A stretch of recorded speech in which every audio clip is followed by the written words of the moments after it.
Bismillahirrahmanirrahim. Assalamualaikum warahmatullahi wabarakatuh. Saya Wan Mahusin bin Wanzi.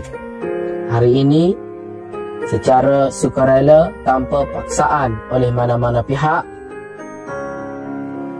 ingin membuat video permohonan maaf atas tuntutan yang telah dikemukakan kepada saya.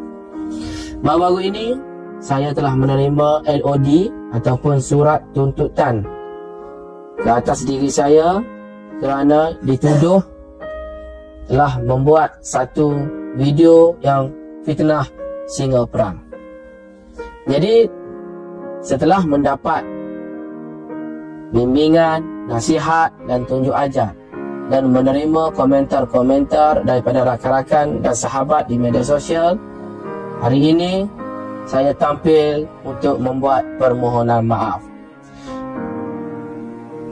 Di dalam kertas ataupun surat LOD yang diberikan kepada saya, ada 3 tuntutan daripada pihak Singapas. Yang pertama, saya perlu membuat permohonan maaf atas perbuatan saya.